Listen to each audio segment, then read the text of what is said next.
This is a film about that scale and grandeur.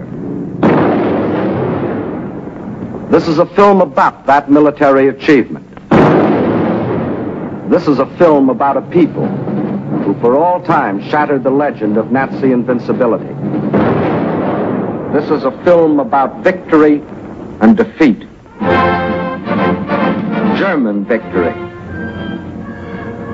and German defeat. This is the battle for Russia. A battle that has been going on for centuries. A battle that fills the pages of Russian history. 1242. The German Order of Teutonic Knights had invaded northeastern Russia and occupied the old city of Pskov.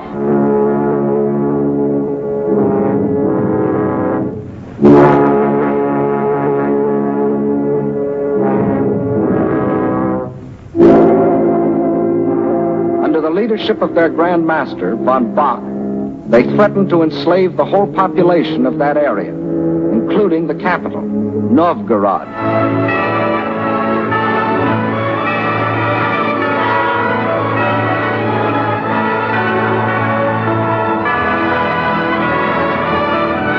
In their hour of peril, the Russian people turned for leadership to their prince, Alexander Nevsky.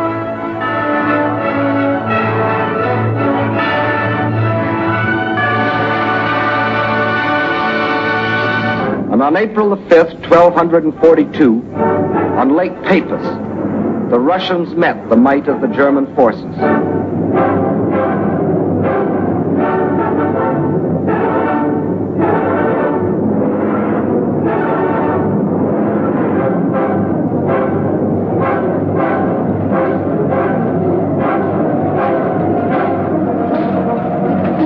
They weren't as well equipped or as well organized.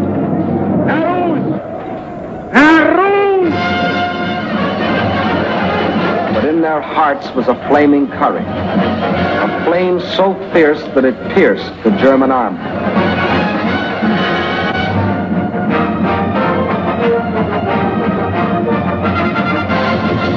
The victory they won fills a bright page of Russian history. 1704, and another conquering army marched across Russian land. This time under Charles XII of Sweden, and again the Russians fought for their country.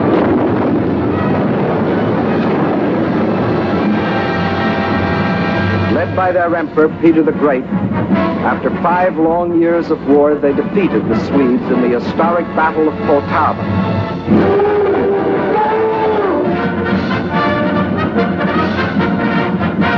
The invading Swedish armies were crushed and forever driven out of Russia. 1812. Napoleon and his armies had blazed their triumphant way across Europe and were marching on Moscow.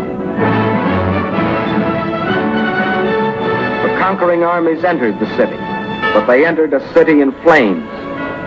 Even in that day, Russian earth was scorched earth to an invader. And once again, the invader was forced to start the long march on the road back out of Russia. 1914, and another German army, this time under Kaiser Wilhelm, set out to conquer Russia.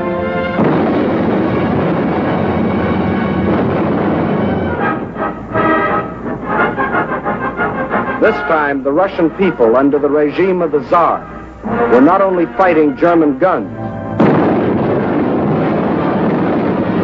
but oppression and corruption in their own country. And only the ultimate collapse of Imperial Germany saved Russia from losing the Ukraine and the Crimea, which the Germans had occupied in 1918. Yes, for 700 years, the Russian people have had to fight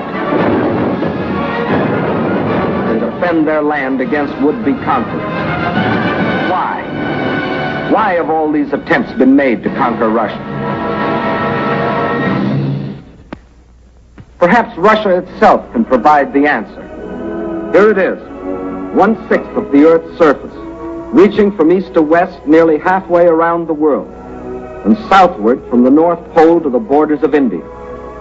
One country of 9 million square miles. That's our own country 3 times over, or all of North America and 1 million square miles to boot. The sun never sets on Russia. When it is dusk on its western borders facing Europe, it is already dawn on its eastern borders facing the Pacific.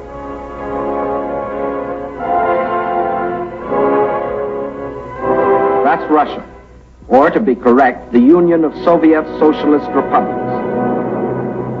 Deep in its mountains lie thick, rich veins of gold and silver.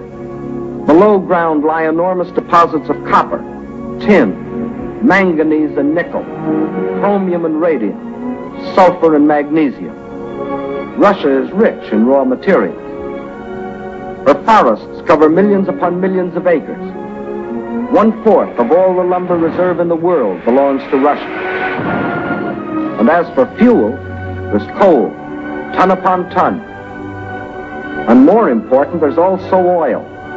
213 million barrels a year of it. Black gold flowing from the earth that contains 55% of the world's oil. What else? Iron? Russia has better than 10 billion tons. That can make a lot of steel before it's done. Yes, Russia is rich. Her farms cover millions upon millions of acres. The rich black earth that besides giving forth oil and coal will also grow everything from sunflowers to lotus. The tea her people drink in such huge quantities, and the tobacco that they smoke. Cotton grows here too, 3,800,000 bales a year. And sugar.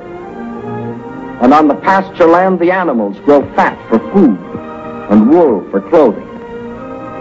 While on the warm plains, the fields of grain stretch as far as the eye can reach.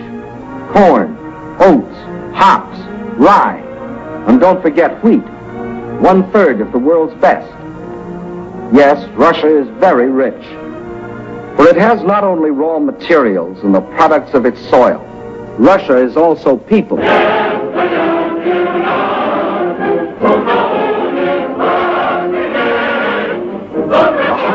193 million people.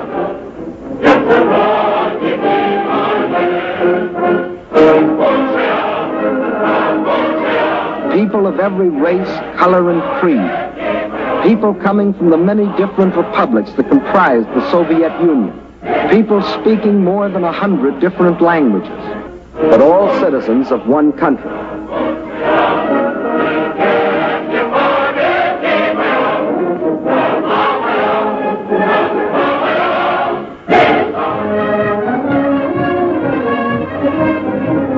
Whether they are the great Russians, the descendants of the first settlers of this vast area, and for 1,000 years its main population, or Cossacks, the famous horsemen from the open plains of the Don River Valley.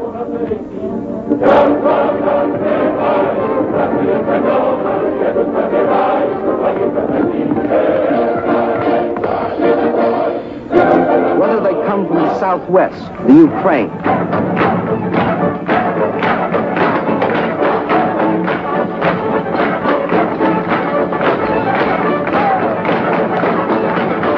here in the breadbasket of the Soviet Union live the Little Russians, better known as Ukrainians, and beside them the Moldavians and Bessarabians. Or if they come from the far south, between the Caspian and Black Seas,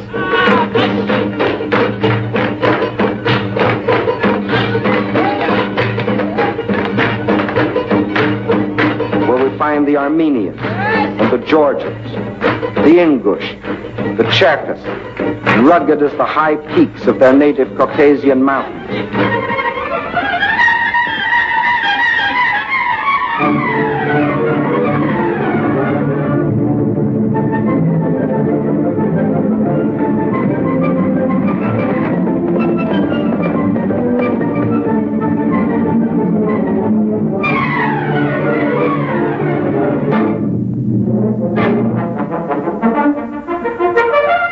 Whether they are Uzbeks, Turkmen, Kyrgyz, from the Persian and Indian frontiers, or Mongols,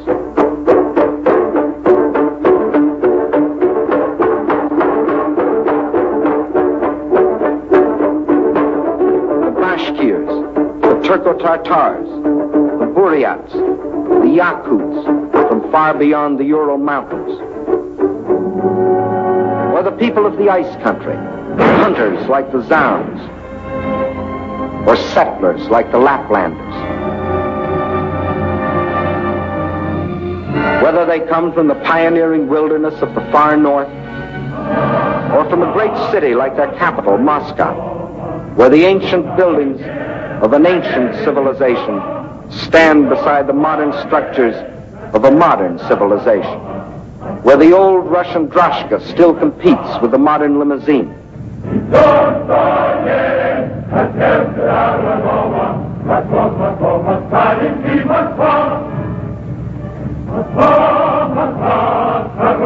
Whether they work in factories or as soldiers, whether they are bricklayers or traffic cops, sailors or riveters, school children or farmers, nurses or engineers, window washers or salesgirls, housewives or postal clerks, radio announcers or stewardesses, scientists or typists, musicians or ballerinas.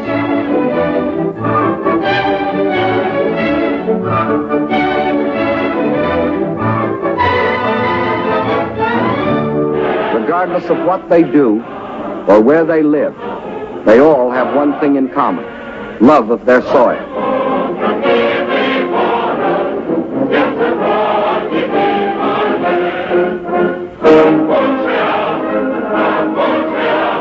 That is Russia. Size, the largest country in the world. Raw materials, unlimited. Manpower, 193 million. These are the three reasons why every conqueror in history has wanted Russia. And these are the reasons why the modern would-be conqueror wrote, "When we speak of new territory, we must think of Russia. Destiny itself points the way there." Yes, as we have seen, Germany's spirit of aggression was handed down from generation to generation. And now, in Hitler's Germany, the dream was world conquest. For such a dream, there could be only one answer: collective security. So with this objective, in 1934, the Soviet Union joined the League of Nations. Again and again before the League, its representatives urged binding agreements